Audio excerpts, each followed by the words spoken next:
I saw a couple days ago you described yourself as the best defender ever. Can you talk about why you have that kind of conviction about your place on the all-time list and where Kawhi Leonard ranks for you? I think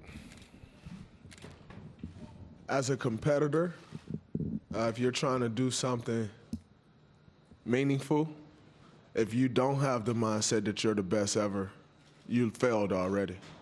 So if you don't have the mindset that you are the best reporter ever, then you already failed. And that's been my mindset since I can remember. That will be my mindset as long as I can remember anything, that I am the best ever at what I do. And every day that I step on the basketball floor, I will strive to be that. But my mindset will always be as such, as I am the best to do what I do. And that'll give me a shot at being the best. But before you can ever reach anything, you have to believe it. You don't just mistakenly become great at something. You probably at one point, at one time or another, believe that you can be great at that. And then you work to get great at that, and you reach that greatness. But you don't mistakenly become great. And then you start to believe, oh man, I'm great at that. No, you believed that before, and you work to get that. So I always believe that, and I'll work every day to reach that. Now, Kawhi has a great nickname based on his defense, Claw. If he has a great nickname... I think he got that nickname because he has some of the largest hands we all have seen. However, his defense is great. If he's Claw, what are you? I'm Draymond. Left side in the back, Anthony. Anthony Sater with The Athletic. What kind of challenge is DeMarcus facing just as an athlete who hasn't played in, 6 weeks or so, and he's probably going to get dropped in this series at the later stages of his rehab and have to kind of survive on the court? A huge challenge. When you talk about DeMarcus, he's someone who's been great in this league for years now. He's probably played basketball, 16 of the last 19 months. So that right there alone is a challenge in itself. Then you start to talk playoff experience, where you and I both know the intensity level is completely different than a regular season game, and he doesn't have much playoff experience. And then you get dropped in the NBA Finals. It's kind of like some kid who grew up in like the suburbs going to private school, and then one day you just got dropped in the hood and was told to survive. Like, you gotta figure that out. It's very similar to that. Now, in saying that, if you're that kid that dropped in the hood, like, what do you revert to? You just revert to what you know. You do whatever it is that you know, you just try to do that to survive. Well, one thing we do know is DeMarcus is a great basketball player. So at that point, then you just go out there and you do what you're great at. And everything else will fall in line. But I think it's also on us. That kid has a much better chance of surviving if he get with the right group of friends in that neighborhood. It's on us as his teammates to help pull him through, to get whatever we can out of him to help make us a better team and do whatever we can to put him in the best position to be successful. Draymond, I'm going to go to the right side. Dan. Draymond, Dan Weinke with the Los Angeles Times. I'm curious, when you watch Toronto, do you see any of your traits in Kyle Lowry in the way that you guys kind of sell out to win individual possessions? And what's sort of your impression of Kyle Lowry? I mean, Kyle, I got mad respect for Kyle. A friend, first off. We won a gold medal together. And Kyle is a guy who got it out the mud. He wasn't always an all-star. He wasn't always a starter, but he got it out the mud, and he's where he's at today. He's faced a lot of doubt.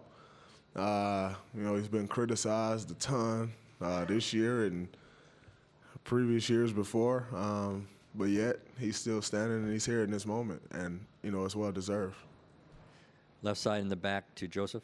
Joseph Cacharo, the scorer. Draymond, sticking actually with the you and Lowry comparison. A lot of guys in the scrums out there have referred to both you and Kyle as the emotional leaders of each respective team. And I was just wondering if you can kind of put into words what you think that title means to you, or how you describe that title.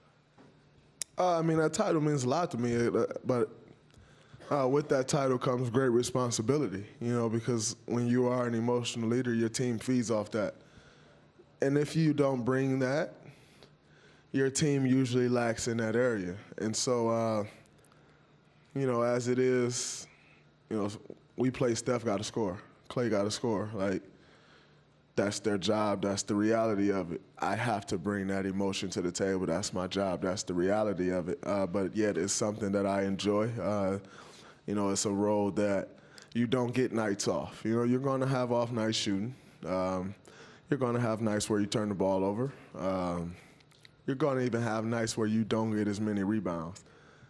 You don't get off nights as an emotional leader, and if you do, the ramifications, they're not good. So you just got to make sure you're always on and trying to bring that every single night.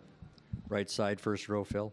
Hey, Draymond. Phil Barber, Santa Rosa Press Democrat. You guys have had to prepare for a lot of great individual players in the playoffs over the last few years. Is preparing for Kawhi a little different in that he isn't really dominant at one or two things, but he seems to be good at just about everything on the court? Is that a unique challenge? I wouldn't necessarily say he's not dominant because he just dominates the game. And so I think the challenge with Kawhi is it doesn't look the same. Like, when Steph dominated a game, like Kevin dominated a game, Damian Lillard dominated a game, LeBron dominated a game, like it does not look the same as when Kawhi is dominating the game. And so it can fool you to just say we can just guard him this way, or like we can do this, or, we don't have to put too much focus into him. We still got to, because it doesn't look the same. It's not as pretty. But boy, is it effective. And so, where a lot of those guys that I just named are like natural God-given scorers, Kawhi isn't that. Kawhi didn't come into this league as a scorer. Yet he's one of the best scorers we have in the league now. And so it just doesn't look the same, but the results are the same or better. And, he's really worked to get to where he is today. Well, with that type of work that he's put in also comes a different mindset, because you also understand how much you had to work to get to where you are today. And that comes with a different mindset, a different appreciation. And when you have that different appreciation, it shows in your play, and it showed in his play, and it shows in their team being in the NBA Finals. Two more questions. Monty in the back, right side. Draymond, your team's defense in the playoffs this year has been so-so in the first half and really good in the second half. It's almost like a pattern. And I'm wondering if you noticed that, and second of all, do you think that tendency will be good enough in this series? Well, I always think anything we do will be good enough. That's the confidence I have in our group. And saying that, I don't think we necessarily purposely say, our defense will be okay in the first half, but in the second half, we're going to turn it on. I do think we have the ability to say, okay, we weren't that good and we need to focus more here. Let's lock in this half on this defense side of basketball. I do think we have that ability. But you don't go into a series and you don't go into a game with that mindset. You're going into the series. You want to put 48 minutes of great basketball out there on both ends of the floor. And that'll always be our mindset. It's kind of played out the way it's played, but, that's never the goal. Right next to Monty, Dieter in the back. Hey, Dieter Kurtenbach, Bay Area News Group. Steve said earlier that this is the best Draymond, what we're seeing right now, so I kind of have to ask, are you peaking right now? I don't know what that word means, peaking. I hope not. I hope I continue to play better and show signs of peaking. But I hope it's not really me peaking. hope I'm still getting better. So, yeah, I don't believe in peaking. Thank That's you. funny. That's it for